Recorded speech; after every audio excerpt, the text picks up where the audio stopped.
Welcome to our channel. ரீசெண்டாக யூஜிடிஆர்பிக்கான results publish ஆகிருக்கு. அதுலேருந்து கொஞ்சம் அனலைஸ் பண்ணி பார்க்கும்போது என்ன தோணுச்சு எனக்கு அப்படின்னு சொல்லியாச்சுன்னா, இன்னைக்கு மேத்ஸ் கிராஜுவேட்ஸோட இன்றைய நிலை என்ன அப்படின்னு சொல்லி ஒரு அனலைசிஸ் பண்ணி பார்க்கணும் அப்படின்னு எனக்கு தோணுச்சு. ஏன் அப்படின்னு பார்த்தீங்கன்னா, ஏறக்குறைய 37,132 சம்திங் 312 பேரா ஏதோ ரிசல்ட்ஸ் பப்ளிஷ் ஆயிருக்கு. அதில் பார்த்தீங்கன்னா 12,730 பேர் வந்து மேத்ஸ் கிராஜுவேட்ஸ். இது வந்து தி ஹையஸ்ட். இதில் வந்து கொஞ்சம் தமிழில் ஃபெயில் ஆகிருக்காங்க. அப்ளை பண்ணது 13,000 சொச்சம். தமிழில் ஃபெயில் ஆகுறது அப்படிங்கிறதுலாம் உண்மையிலே கற்பனைக்கே விட்டலை. இங்கிலீஷ் கிராஜுவேட்ஸ் பார்த்தீங்கன்னா 1000+ மெம்பர்ஸ் வந்து தமிழில் ஃபெயில் ஆகிருக்காங்க. இங்கிலீஷ் கிராஜுவேட்ஸ் அவங்க ஒருவேளை பிரிட்டிஷ்காரனுக்கு பிறந்திருப்பாங்களா என்னன்னு தெரியல.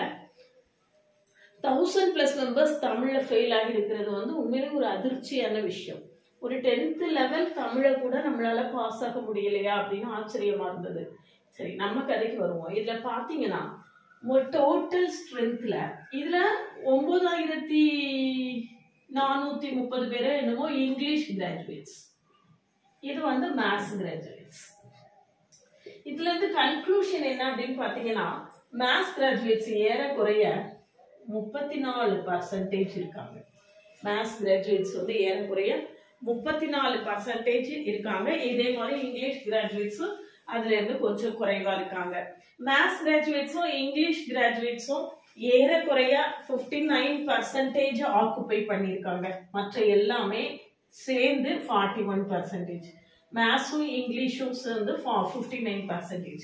இதுல மேத்ஸ் தான் தி ஹையஸ்ட். என்ன காரணம் அப்படின்னு நம்ம எடுத்துக்கிட்டோம்னா, 2000க்கு பிறகு மேத்ஸுக்கு ஒரு பெரிய அவேர்னஸ். மேத்ஸ் படிச்சாதான் வேலை கிடைக்கும், மேத்ஸ் படிச்சாதான் வேலை கிடைக்கும், மேத்ஸுக்கு தான் ஏகப்பட்ட ஆப்பர்ச்சுனிட்டிஸ் இருக்கு அப்படின்னு சொல்லிட்டு அவ்வளோ பேர் மேத்ஸ் படித்தாங்க. எல்லா காலேஜ்லேயும் மேத்ஸ் வந்து அப்ளிகேஷன் ஃபுல்லாகி இடம் கிடைக்காம ரெக்கமெண்டேஷனுக்கு போய் அந்த சுச்சுவேஷன் இருந்தது. நான் அப்போ வந்து காலேஜ் ப்ரொஃபஸர் அப்போது அந்த ரொம்ப ரொம்ப ஏர்லியராக என்னுடைய ஏர்லி ப்ரொஃபஸர் லைஃப்பில் ஏர்லி ஸ்டேஜ் அது. இல்லை பார்த்தீங்கன்னா 40 சீட்டுக்கு 400 அப்ளிகேஷன் வரும் மேத்ஸுக்கு மட்டும். அவ்வளோ படித்தவங்க. அப்போ ஏறக்குறைய 2000 ஏர்லி 2000 போது 2002லேருந்தே எடுத்துக்கலாம். 2002னா இப்போ 2005 அவங்க முடிச்சே கிட்டத்தட்ட 20 இயர்ஸ் ஆகிருக்கும். அவ்வளோ கிராஜுவேட்ஸ் இன்னும் பிளேஸ் ஆகாமல் இருந்துட்டு இருக்காங்க, இன்னும் போஸ்டிங் கிடைக்காம இருந்துட்டு இருக்காங்க. இல்லை பார்த்தீங்கன்னா அசிஸ்டன்ட் ப்ரொஃபஸருக்கான வேக்கன்சிஸை ஃபில் பண்ணுறதுக்கு ஒரு எக்ஸாம் வச்சுருக்காங்க.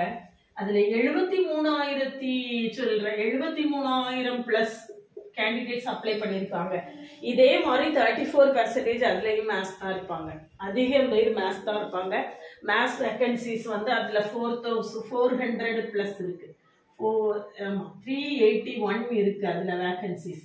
இப்போ ஏகப்பட்ட பேர் அங்கேயும் மேத்ஸ் தான் போட்டுட்டு இருப்பாங்க. அப்படி ஒரு 2004 2005லேருந்து கிட்டத்தட்ட ஏறக்குறைய ஒரு 20 இயர்ஸா 15+ இயர்ஸா இப்ப கடந்த 2 வருஷமா மேத்ஸுக்கு சரியான யாருமே மேத்ஸ் படிக்கிறது கிடையாது. யாருமே மேத்ஸ்ல பல காலேஜஸ்ல மேத்ஸை வந்து பிஎஸ்சி மேத்ஸை வந்து வைண்டப் பண்ணிட்டு இருக்காங்க. எனக்கு தெரிஞ்சு பெரிய பெரிய ரெப்யூட்டட் இன்ஸ்டிடியூஷன்லாம் பிஎஸ்சி மேத்ஸை வைண்டப் பண்றது, எம்எஸ்சி மேத்ஸை வைண்டப் பண்றதுன்னு சொல்லி கடந்த 2 வருஷமாக மிக கடுமையாக நடந்துகிட்டு இருக்கு. என்ன காரணம்?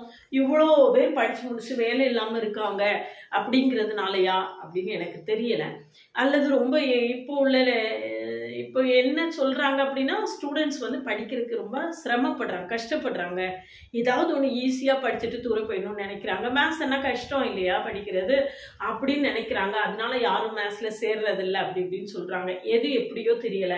ஏறக்குறைய 15 வருஷத்துக்கு மேலாக ஏகப்பட்ட பேர் மேத்ஸ் படிச்சதனுடைய விளைவு இன்னைக்கு இவ்வளோ சம் ஆஃப் கிராஜுவேட்ஸ் வந்து மேத்ஸ் படிச்சுட்டு வேலை இல்லாம அப்படின்னு கிடையாது, கவர்மெண்ட் ஜாப் தான் வேணும் அப்படின்னு சொல்லிட்டு முயற்சி பண்ணிட்டே இருக்கக்கூடியவங்களுடைய எண்ணிக்கை மிக கடுமையாக இருக்கு.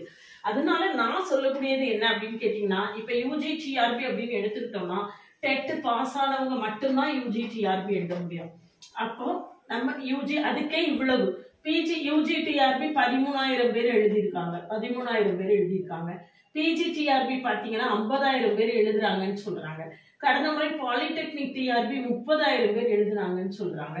இப்ப பாத்தீங்கன்னா ஒரு அசிஸ்டன்ட் ப்ரொஃபஸருக்கு 73,000 பேர்ல அது 30,000 பிளஸ் வந்து மேத்ஸா தான் இருப்பாங்க. ஒரு 35% மேத்ஸ் தான் இருக்கும்.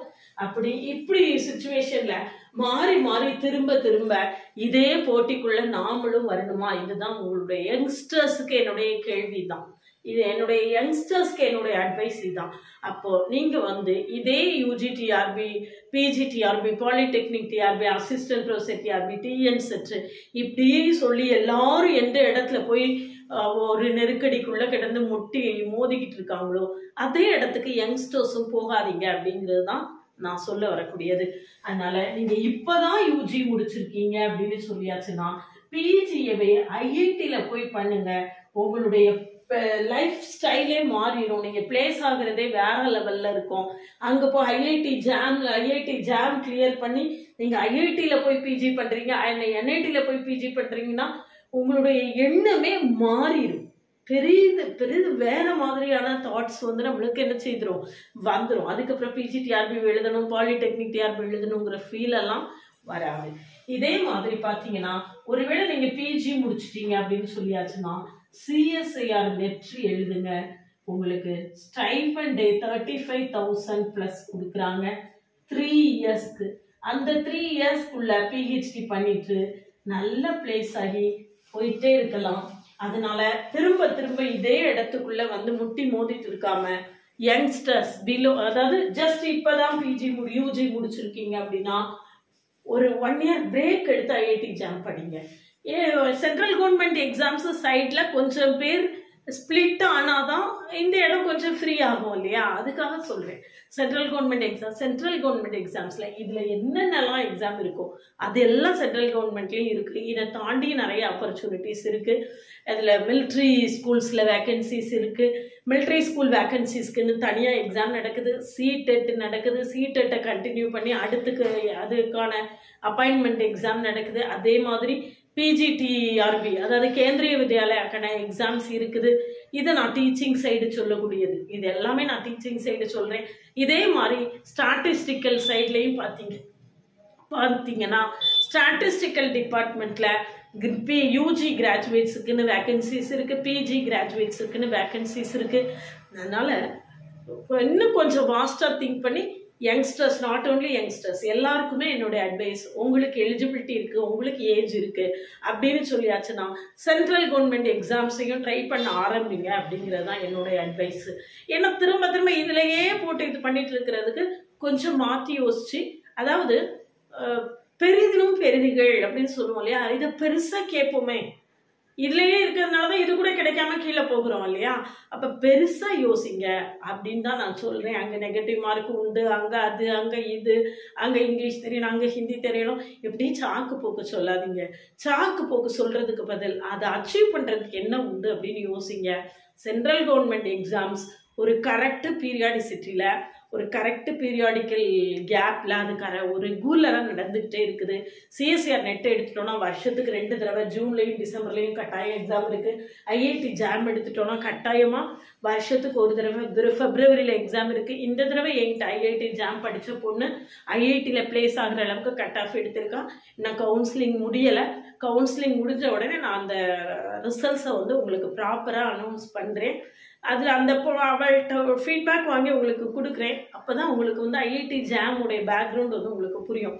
ஒருவேளை ஐஐடியில வந்து பிஜி கிடைச்சிருச்சு அப்படின்னு சொல்லியாச்சுன்னா அது உண்மையிலேயே வந்து சப்ஜெக்ட் அண்டர்ஸ்டாண்ட் பண்றதா இருக்கட்டும், அவங்களுடைய அப்ரோச்சா இருக்கட்டும், எல்லாமே டிஃப்ரெண்டா இருக்கும். நிச்சயமா அது வேற லெவல்ல தான் இருக்கும்.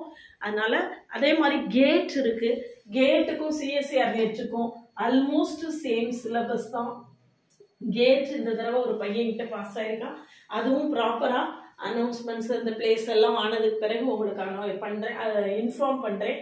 அதனால நான் வந்து சேனல் ஆரம்பிக்கும் போதே என்னுடைய அல்டிமேட் எய்ம் வந்து ஸ்டூடெண்ட்ஸ் ஆஸ்பிரன்ஸை வந்து சென்ட்ரல் கவர்மெண்ட் எக்ஸாம்ஸ் சைட்ல டைவர்ட் பண்ணணும் அப்படிங்கிறது தான் என்னுடைய அல்டிமேட் எய்மாக இருந்தது. அதுக்காக பல்வேறு முயற்சிகள் பண்ணி ஓரளவுக்கு சக்ஸஸும் இருக்குது. இருந்தாலும் நான் உங்ககிட்ட திரும்பவும் சொல்கிறேன், ஸ்டாட்டிஸ்டிக்கல் எக்ஸாம் இதில் இருக்குது, சென்ட்ரல் கவர்மெண்ட் சைடில் இருக்குது. நான் கிளாஸ் எடுக்கிறேன் அப்படின்னு போட்டாச்சுன்னா சென்ட்ரல் கவர்மெண்ட் எக்ஸாம்ஸ்னாலே உங்களுக்கு ஸ்டேட் கவர்மெண்ட் எக்ஸாம்ஸ்க்கு வரக்கூடிய வரவேற்புலேருந்து 10ல் 1 பங்கு வரவேற்பு தான் சென்ட்ரல் கவர்மெண்ட் எக்ஸாம்ஸ்க்கு இருக்குது. அந்த சுச்சுவேஷன் மாறணும். எல்லாரும் சென்ட்ரல் கவர்மெண்ட் எக்ஸாம்ஸ் சைடில் வந்து நம்ம டைவர்ட் ஆக ஆரம்பித்தோம்னா, ஸ்பிளிட் ஆக ஆரம்பித்தோம்னா இந்த ஸ்பேஸ் கொஞ்சம் ஃப்ரீ ஆகும். அடுத்தடுத்து நம்மளுக்கு ஆப்பர்ச்சுனிட்டிஸ் வந்து கண்ணுக்கு தெரியும். அதனால் யங்ஸ்டர்ஸ்க்கு என்னுடைய அட்வைஸு, கட்டாயமாக சென்ட்ரல் கவர்மெண்ட் சைடில் உள்ள எக்ஸாம்ஸையும் கிராக் பண்ணுறதுக்கு ட்ரை பண்ணுங்கள். சீட் எழுதுங்க.